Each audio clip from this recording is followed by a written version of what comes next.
One of the reasons that organisations fail to access funding is because they've not researched whether their project is needed in the area they want to work in and with the people that they want to target. Funders are often aware of local and government priorities and know when similar projects have been funded in a particular area by other funders. These are some of the questions a person assessing a funding application might want to ask. While you're watching it, consider how you would answer the questions.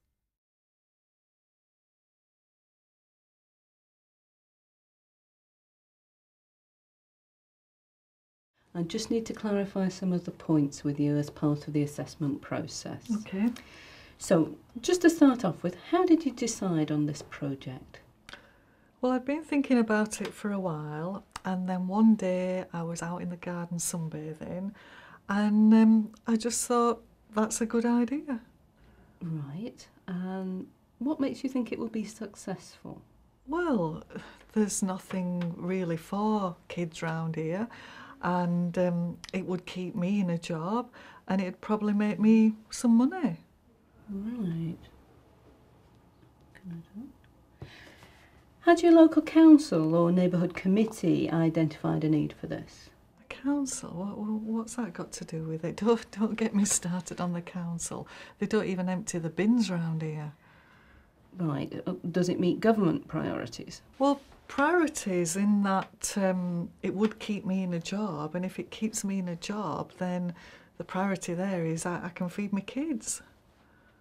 Mm-hmm. How have you communicated your ideas to the people you intend to work with? Well, what we thought was we'll wait till we get the money, and then once we've got the money, we'll tell everybody. Right. And what needs do they have? Well, they're disadvantaged. But in what way? Well, there's a lot of ethnic minority people in the community, and there's a lot of parents that are working full time, so they haven't got time to spend with the kids or take them out. Right. Are there others in the area providing a similar service? Not that I know of. My kids are always saying they're bored, so I don't think there's anything else happening. Okay.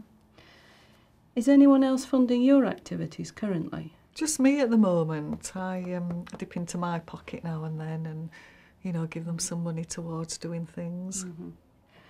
What exactly do you plan to deliver if you get the money? Well, we're going to organise days out and outings for the children. And how did you work out the costs of that?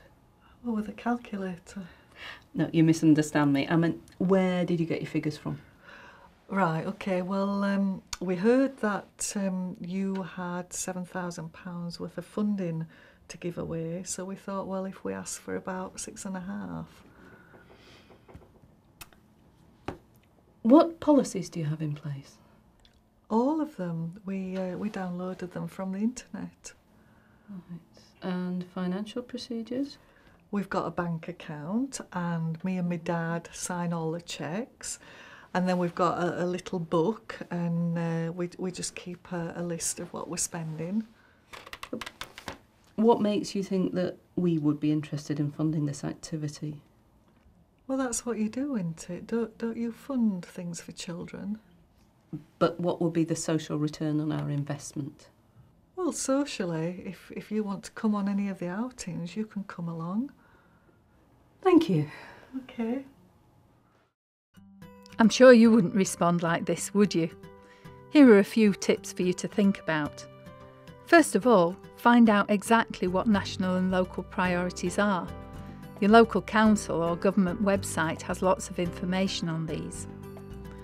Also, research what people want and check on any competition.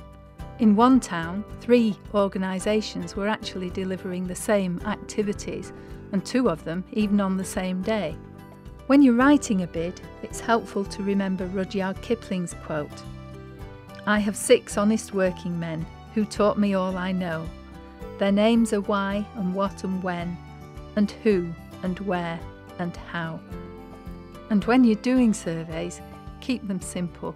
Remember, you've got to analyse them.